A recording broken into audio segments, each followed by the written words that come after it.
educational increase of women in college. And this is particularly interesting because for decades before, men were always outnumbering women in college. So we're kind of interested in the phenomenon of what's increasing women and what's decreasing the rate of men. I personally speculate that the reverse gender gap is related to the messages families receive, or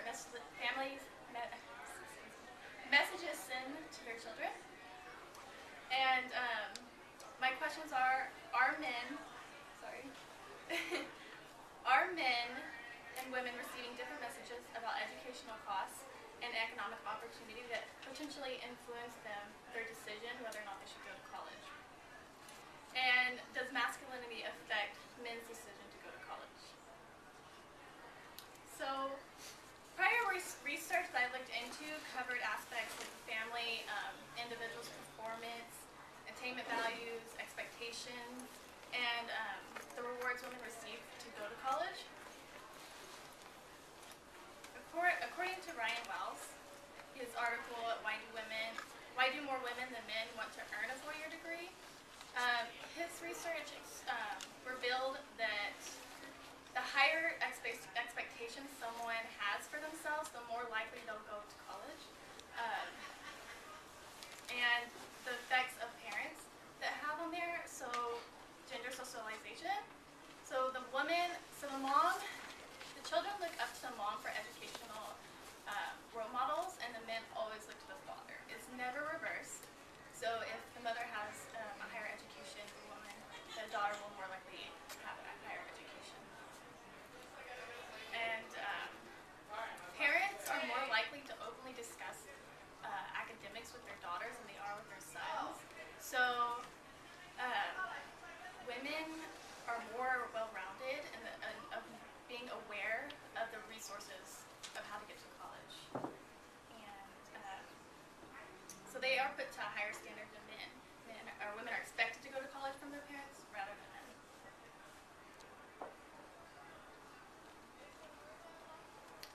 This, Barbara Banks had a very elaborate research study that she was interested in looking at the reasons, how gender affects the reasons for students to go to college. So she looked at the students' academic performance and what they based that on, and it tended to be students based their performance on their GPA. So if their GPA was high, they're like, well, I'm smart, I can do this. But if it was lower, then they're like, well, I don't have what it takes. So they're more likely to academically drift. And something else that she revealed, or the internal factors that they base their performance on are different. Women tend to base their academic performance on effort, the amount of effort they put into their work. So if they do something good, they're like, well, I spent a lot of time on that. But if they got a bad grade, they're like, well, I didn't work hard enough for that. And men actually base it on their ability or lack of ability. So if they get a bad grade, they're like, well, I'm just not smart enough. I'm not capable of doing that. And she also looked into it, and the normal rate, defined as normal rate to graduate college, is 4 years. And so if they felt like they were on the track of the 4-year rate to graduation, they're more likely to academically drift because they don't believe they have what it takes. And so it internally attributes to failure.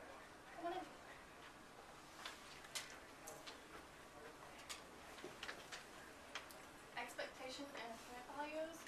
There was no major difference in gender in both of these areas, but women were more likely to finish college than men. They set higher expectations.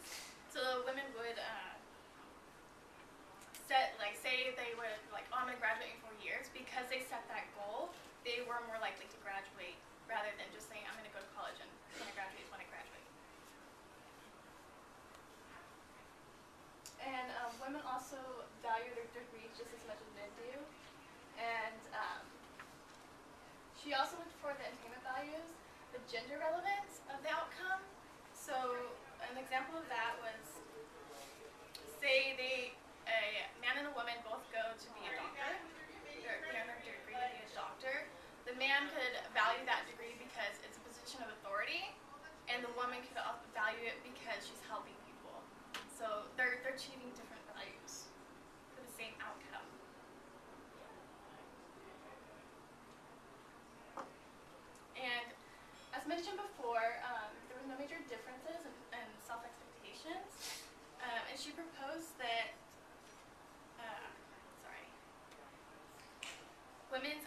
potential has increased over time. So more women are believing in themselves, that they have what it takes, rather than being like the self-caretaker at home. They more see themselves in the academic prospect.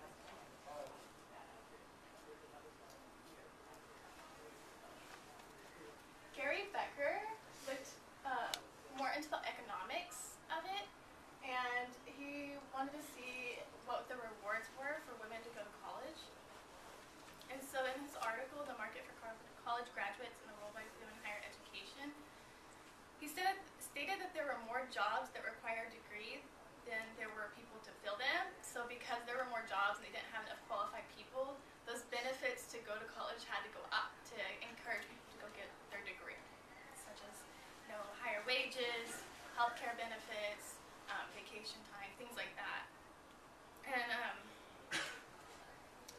so higher education also has shown to increase health and marital prospects and, of course, their wages.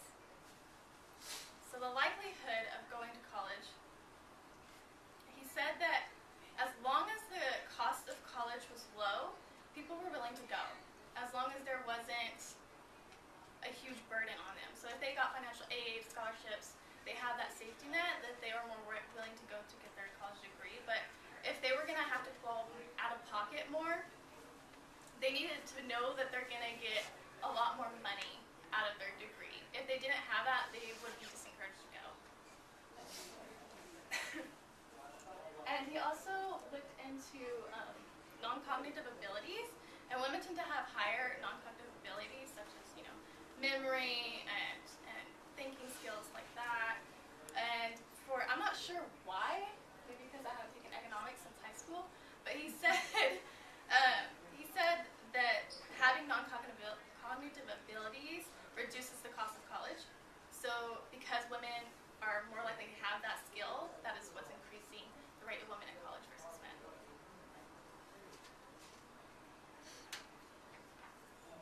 Marriage prospects.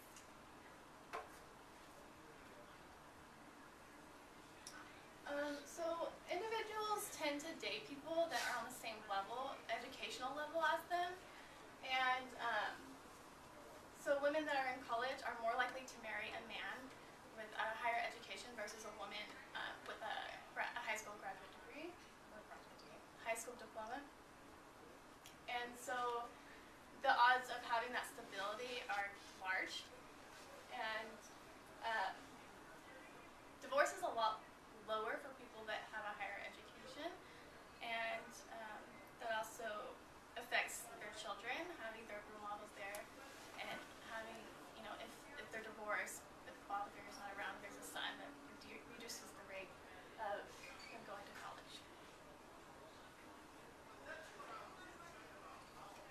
So the reason why I wanted to explore this topic was because, families are a large part of individuals' lives, and they tend to value what their family says. And their family values, they take in the same values as their family. And as like mentioned before, individuals look up to their parents as role models for educational attainment.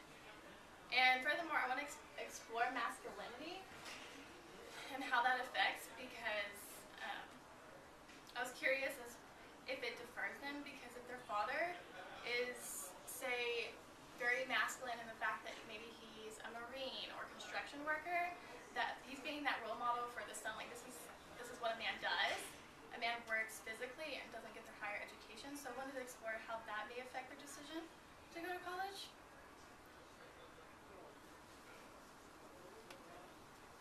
So I haven't conducted my research yet, but my target population is Stanislaus County, and I was able to get the amount of men and women between 18 and 24 using the census statistics.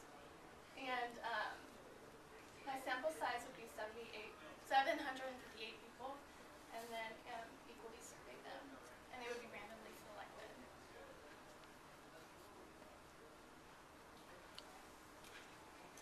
So why is this important to study the gender gap?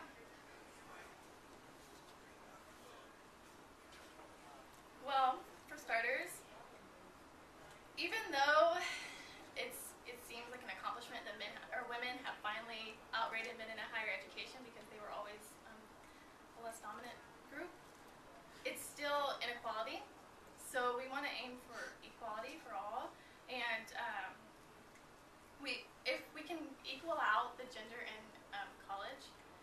we can have a better educated society, and because the effects of that is, you know, like I mentioned before, the divorce rate is a lot lower for educated people, so there's more of a stable family dynamic. And having those two parents involved influence their children, which potentially influences them to go to college. And like I said, masculinity is attached to the family, and specifically the fathers. So it's important to see that how that educational role model is looked upon their sons. And another different aspect is to explore the accomplishments women have overcame in higher education. Women had to come over many barriers to get where we are today. We weren't always allowed in college. So maybe those barriers, although they are different than the ones that men have, it can set an example of what we need to look into and ways we can make strategies to target men instead of women. So a recap. So far I talked about the parent-to-child relationships. So that was about how women look up to their mom as a role model for educational academic status, and men look to their fathers. And then performance levels, attainment values, and expectations. Also, for expectations, it's not always true that they come into college with these high expectations. Even though they have those expectations, they don't always meet up to those expectations. And we also covered rewards for women in college, such as a healthier marriage, more stable marriage, health benefits, things like that. And so my research would explore specifically in the family how gender affects those roles in influencing college rates, and the messages they receive about educational cost. Is it worth it for you to go to college versus a man and a woman? Who benefits more? And is there economic opportunity for them? Are men finding jobs outside of college and having that stable life?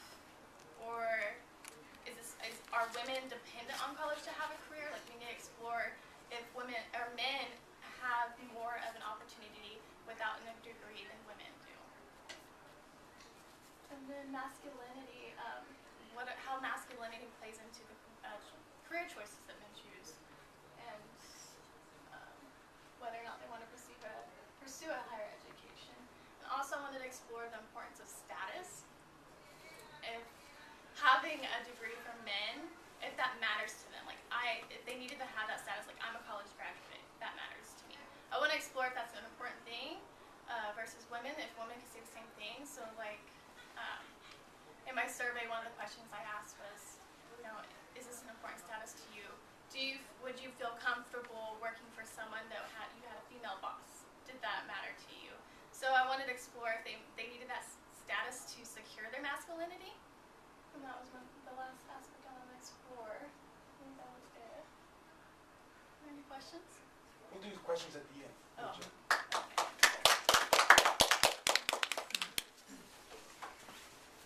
Okay, so next up we have Alejandra Aguilar, who's going to be talking about a content analysis of women in the media. And this is the right one, right? Okay. All right. You're all set.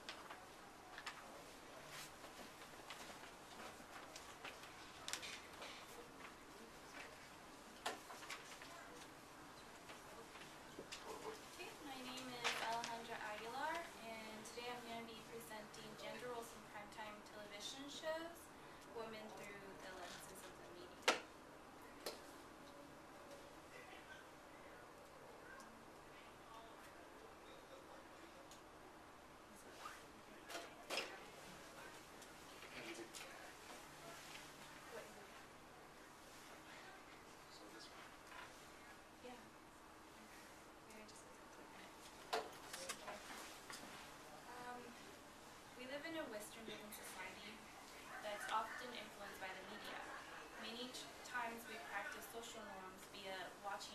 television. We often judge what is acceptable for men and women based on images provided by television. Television influences the way people think about social issues like gender, class, and race.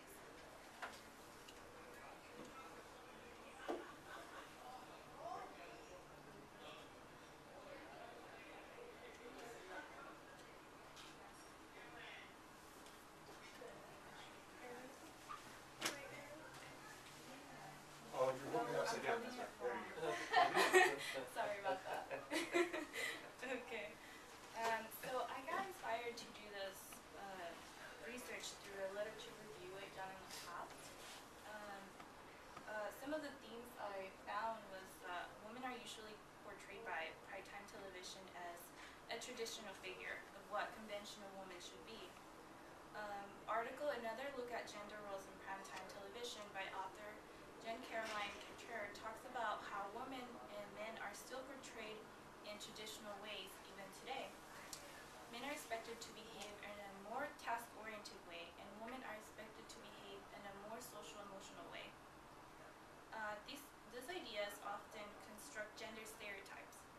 According to author Marta Lausen, David M., and Moran from article Constructing Gender Stereotypes Through Social Roles in Primetime Television, women are particularly concerned with the well-being of others, and men are more assertive. These stereotypes often lead to the general public believing that we should follow this example and maintain conventional social norms regarding gender roles.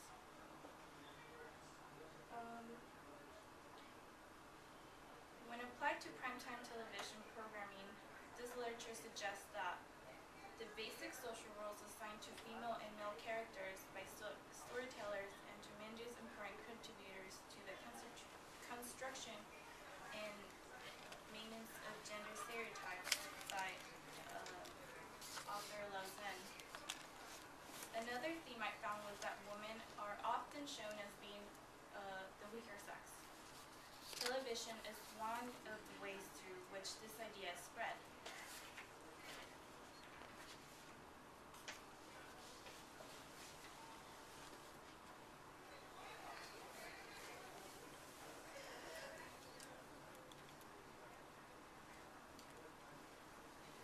Also, another theme I found was that in television they're usually used in realistic lives for women. So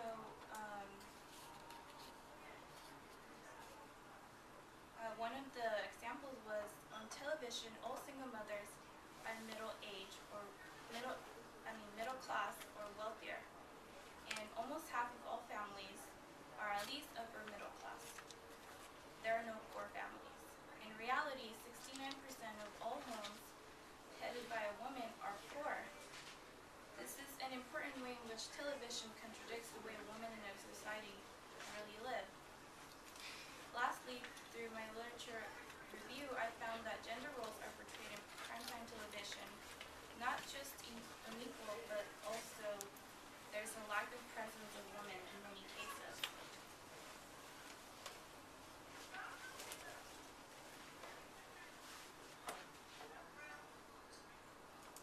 So, the article, The Portrayal of Women in U.S. Primetime Television by author Michael Elasmar, Kasumi Kazawan, and Mary Ryan talks about the underrepresentation of women in primetime television in the United States. Studies through the 1970s and 1980s consistently showed females were underrepresented in primetime television in relationship to their presence in the U.S. population.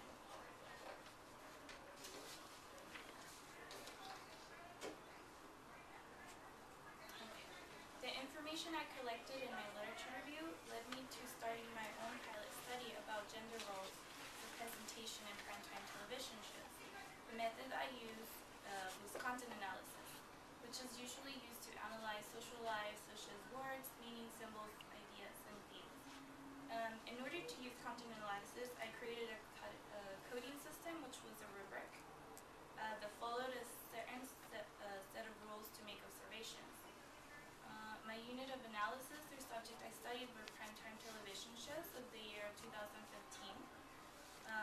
My criteria was based on lead minority actress, lead white actress, lead minority actor, and lead white actor.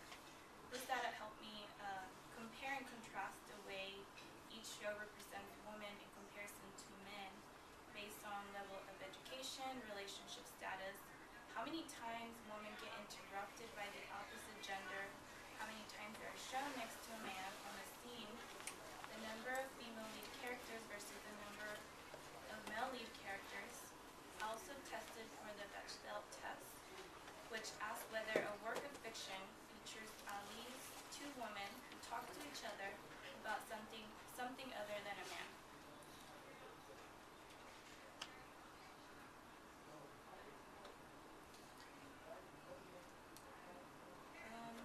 The method of sampling I use is stratified random sampling. This method involves the division of population into smaller subpopulations, called strata, based on a criteria. The way I did this was by selecting certain television shows from a television catalog that showed primetime television shows in the United States from Monday through Sunday. So my samples were based on that criteria that I said before: minority woman lead character, white woman lead character, male lead character from a minority background, and male lead character from a white privileged background. For my particular sample, I chose to do it over a 2-week period, starting on the week of Monday, October 19th, and continuing until the week of October 26th. The shows I watched were in these 2 weeks were Jane the Virgin on the CW on Mondays 9 to 10 p.m. Starting a Hispanic woman in her early 20s. She lives with her single mother and a widow grandmother. She's a teacher from K to 12, enjoys writing. She applied to a graduate school for a writing program. She's a single mother, and her relationship status, she's conflicted between 2 men. The writer of the show is Jenny Snyder, who's a white woman.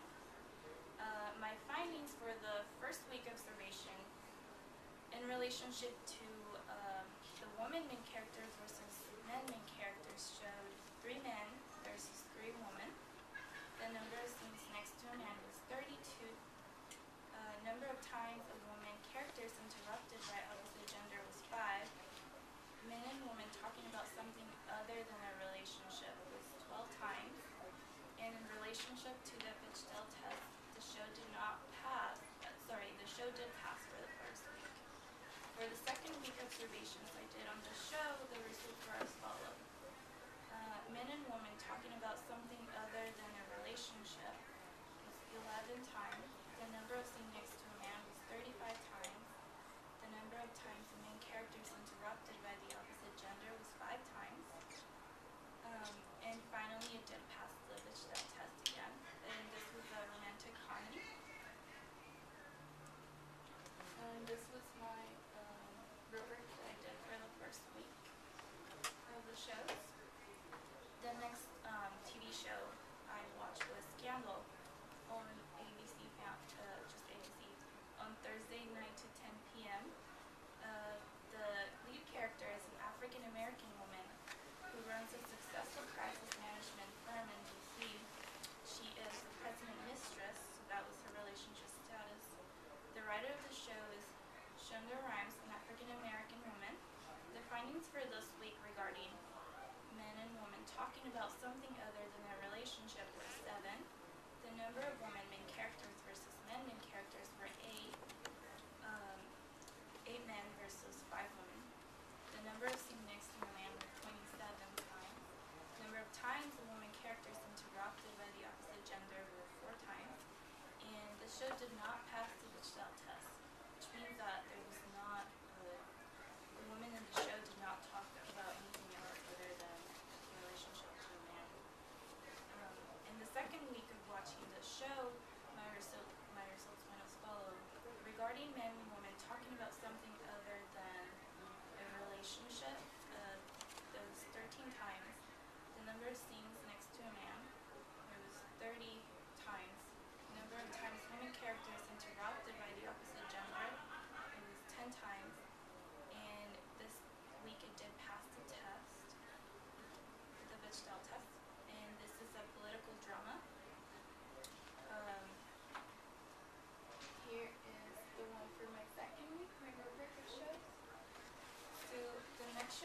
watched was The Blacklist on NBC on Thursday 9 to 10 p.m. It was starring a white woman. She is an FBI agent, and she is a fugitive. So she was a former FBI agent, and now she's a fugitive. When she was an FBI agent, a fugitive agreed to help put away criminals from a list with the condition that he would only work with her. This is a criminal drama. She's single, and in the show she had a fake marriage.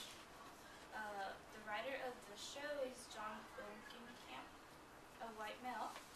Regarding the results observed during the first week, the men and women talking about something other than their relationship was 15 times the number of women main character versus men main character, or 6 men to 2 women. The number of scenes next to a man was 22.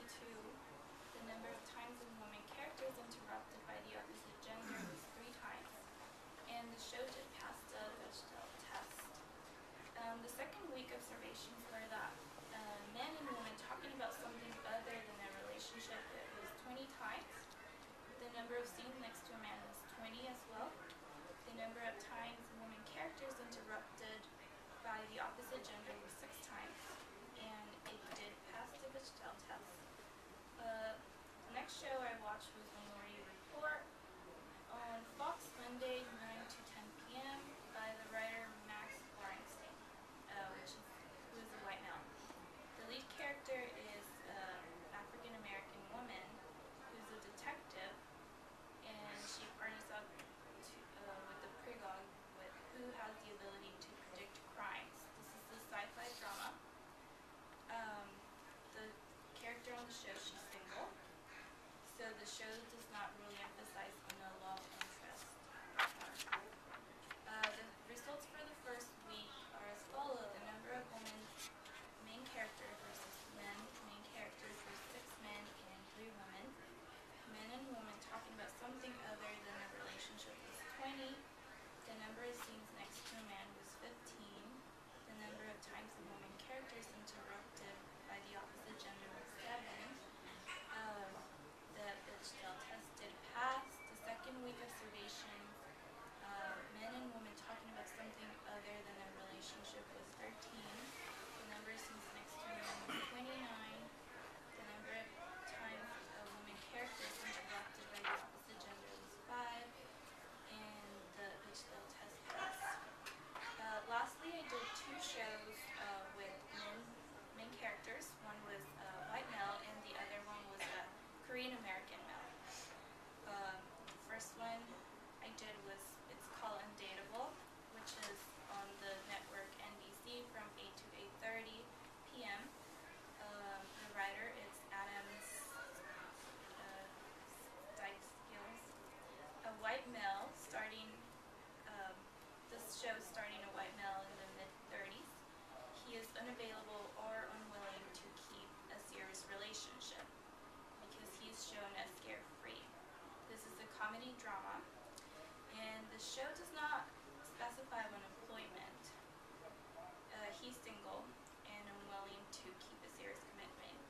On week 1, the findings were that number of women main characters versus main characters was 5 men versus 2 women. Men and women talking about something other than their relationship was only 3 times. The number of scenes next to a man was 14 times, and the number of times a woman character is interrupted by the opposite gender was twice, and the Bechdel test did not pass. The second week observations, men and women talking about something other than their relationship was only once. The number of scenes next to a man was 17. The number of times a woman character is interrupted by opposite gender was 2. The Bechdel test passed. And lastly, the last TV show I watched was Dr. Ken, which is on the network ABC from 8:30 to 9 p.m.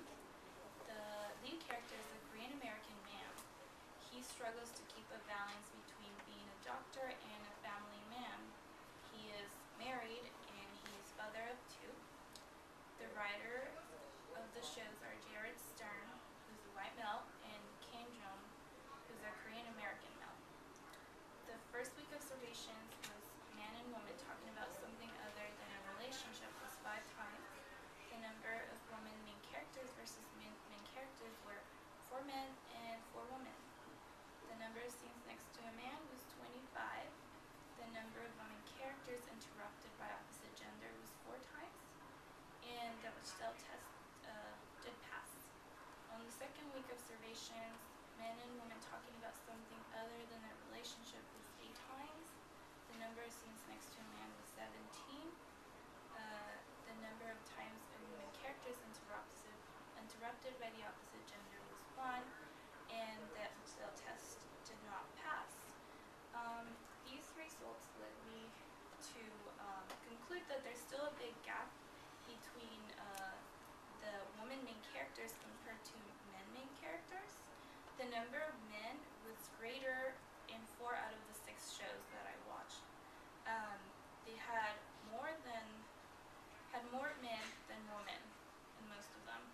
Also, 2 out of the 6 shows I watched did not pass the Bechdel test, which means that most of the shows focus on relationships as well.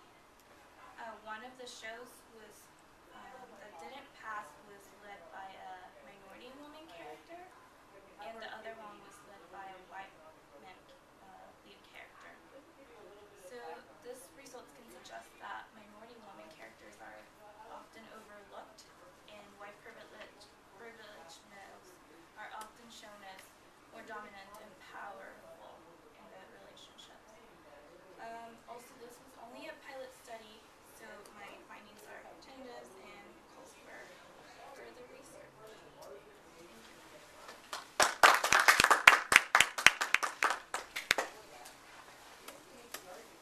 Okay, last up we have Stephanie Linderos, who's going to talk about life in the age of social media. Let me find your presentation here.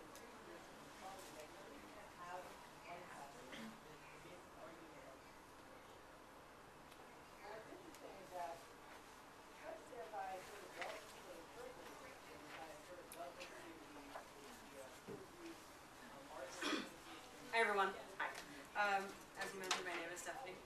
And yes, I am talking about life in the age of social media. So, how many of you have ever thought about, how many of you are in college actually? Are all of you in college? Have been in college? Okay.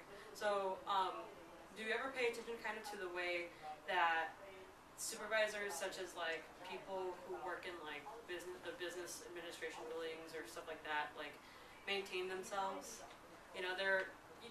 Typically on college campus you have student assistants that work under these people. So my whole observation is what I did. My entire observation and study is based on this, on an observation of student assistants and their supervisors.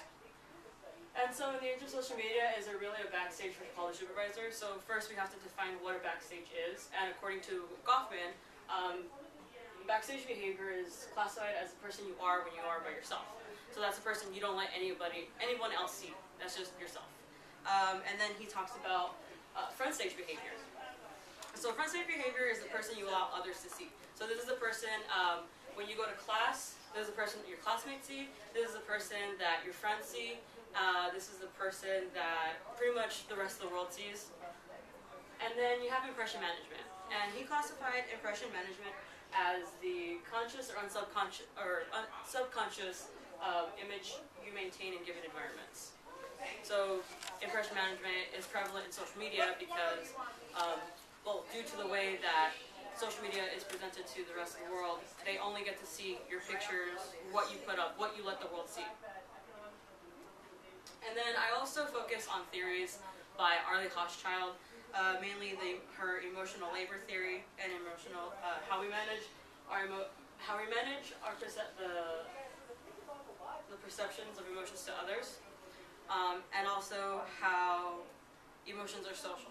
So emotions are social in a way that they contribute to your environment. So based on your environment, your emotions are controlled. So let's say, for example, you were going through a really tough day and you had the class to teach, or you had to go to work. and let's say you have to go to work and you are in a customer service based field.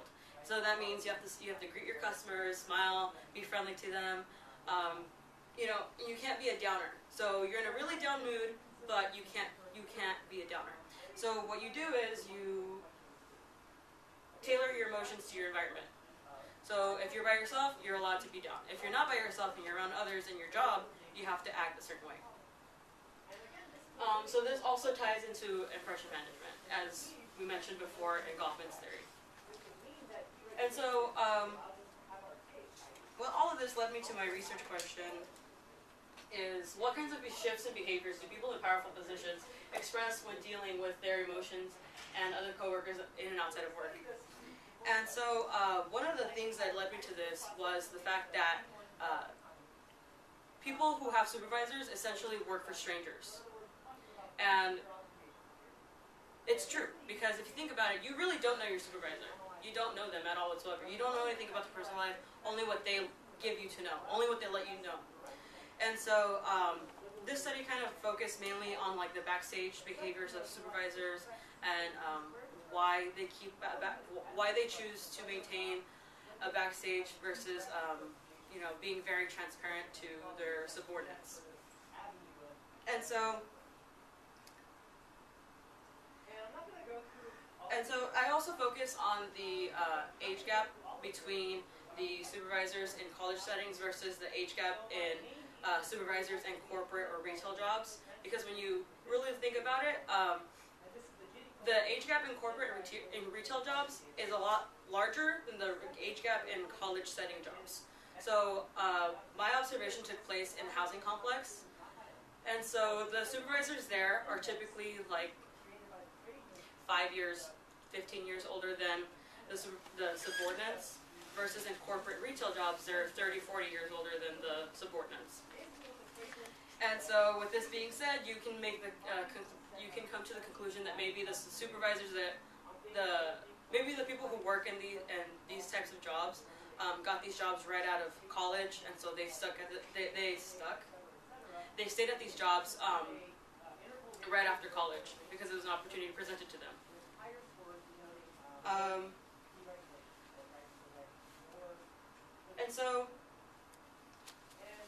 And it also explores this alienated relationship of how supervisors and subordinates are able to interact with one another, and how they're able to or unable to form friendships and mentorships due to the fact that you have to maintain a level of professionalism, and you can't be someone's friend. Like, you have to maintain that level of authority.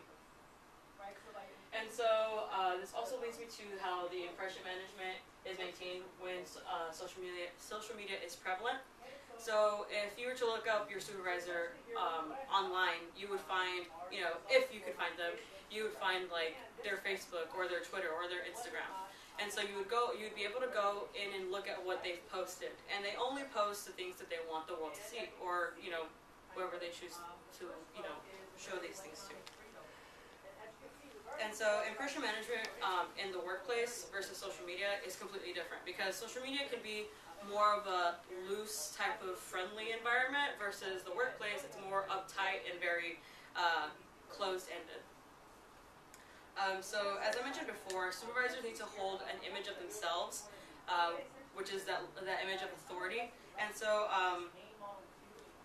sometimes people can mistake this for managers or whoever the supervisor may be as being emotionless. And so an example of impression management could be kind of like, I don't know if you remember in high school, you would see your teacher outside of the classroom, and you'd be like, for example, if they were at a supermarket and you were at the supermarket and you would see them, you'd be like, okay, this is kind of weird. Why is this weird? Because the reason it would be weird is because you've only been able to see them in the classroom setting teaching.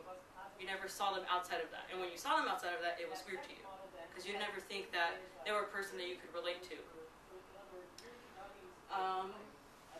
And then we have how emotions are managed in and out of the workplace. This goes back to how supervisors are seen as can be seen as emotionless. Also, supervisors have to maintain this level of authority when disciplining their subordinates, whatever that may be. For example, if the supervisor has to fire one of the subordinates, they have to maintain that level of emotion of keeping it together. Now, reason for all of this mattering is because I actually needed to do this for a class project, and so I turned it into a presentation that I'm showing you all today.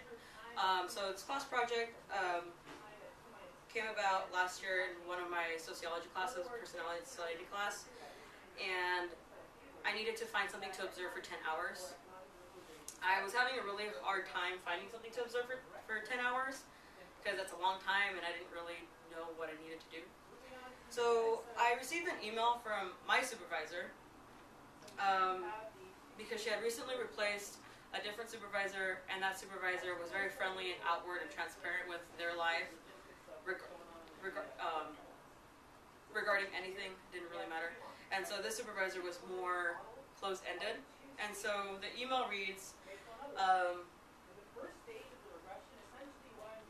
as some of you have friend requested me on Facebook, I choose not to be friends on Facebook with people I supervise. I kind of like to keep personal and professional a bit separate, and I pretty much use Facebook as a way to stay in touch with my friends from back east. Plus, I prefer to get to know people in real life. I'd rather hear about your life in person than read about it or see it on Facebook. So don't be offended, okay? And she ended it with a little smiley face emoji. And now, I thought it was weird that she'd have to send this message to everybody because I never really thought about looking her up on Facebook. So then curiosity hit me and looked her up on Facebook. So her Facebook profile was public, and so I was able to go through all her pictures and look at all her things that she had up there. And so I came across the picture, and it was what seemed to be a professional headshot. And so the caption read something along the lines of like, "Hey, this is taken from my blog. You should totally go check it out." So I was like, okay. And so I clicked on the link, and it took me to her blog.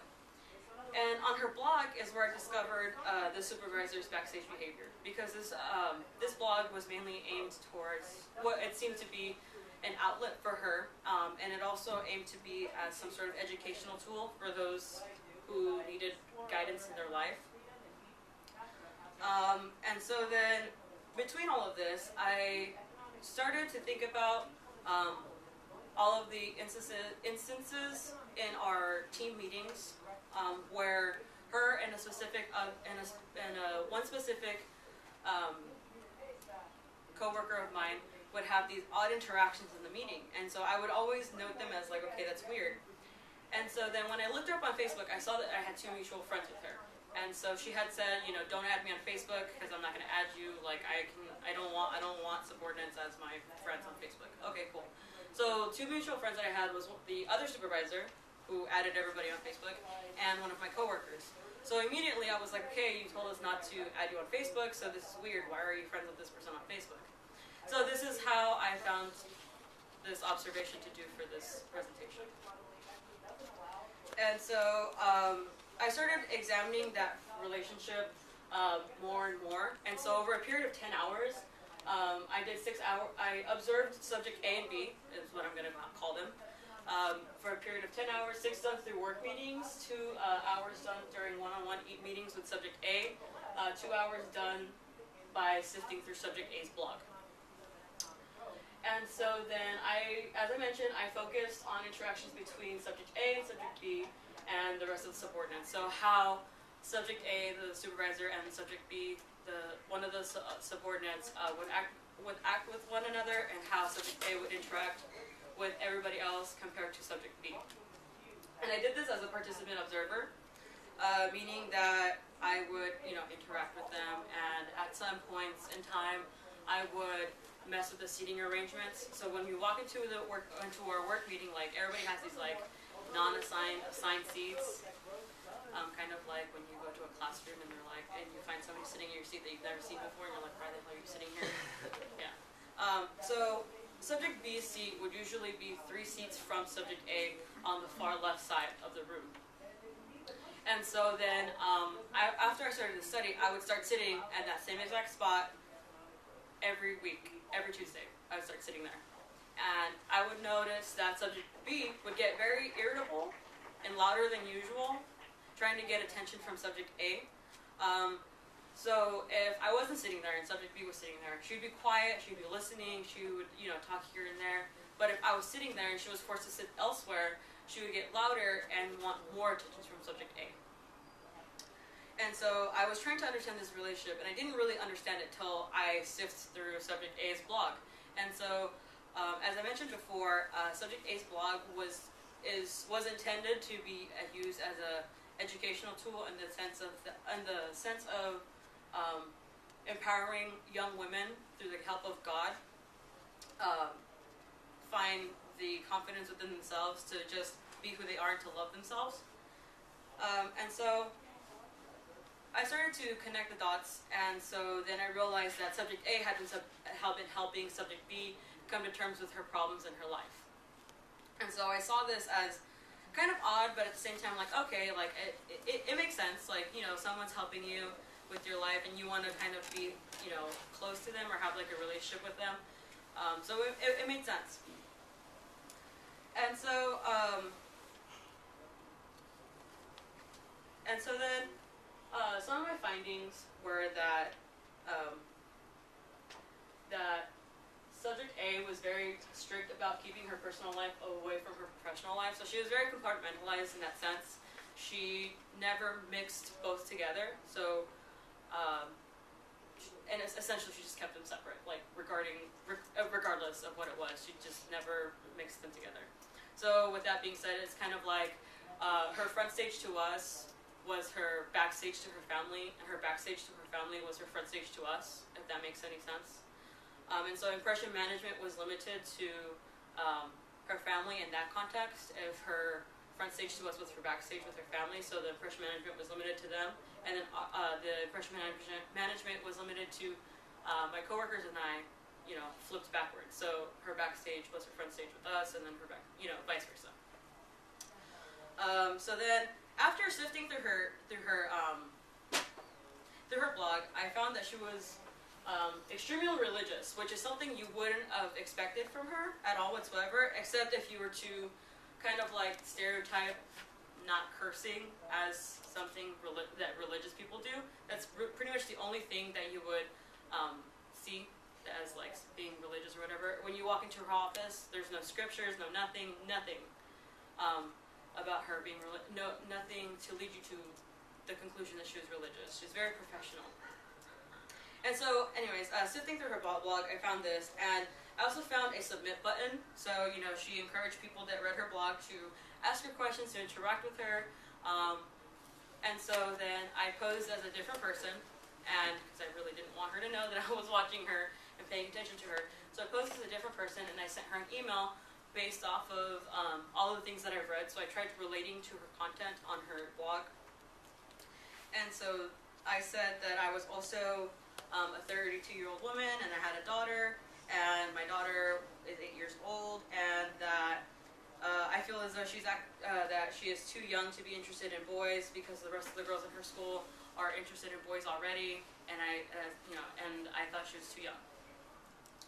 And so then, subject A responds with, that's cool that you're my age, having a daughter in this day and age must be crazy, but I'm glad that my blog is giving you ideas and insight on the current culture and mind of women. All your daughter needs is God and honest communication, and to know that she is made for more than all the drama and all the sex. She is made for more, and so are you and I. Thank the Lord. Thanks for reaching out. Made my day. Love subject A. So subject A was kind of like, okay, thank you for reading my blog. I'm glad I'm able to help you, which is the goal of her blog, to help empower women, to help other women to the guidance of the Lord. So that was one of the things that I did with my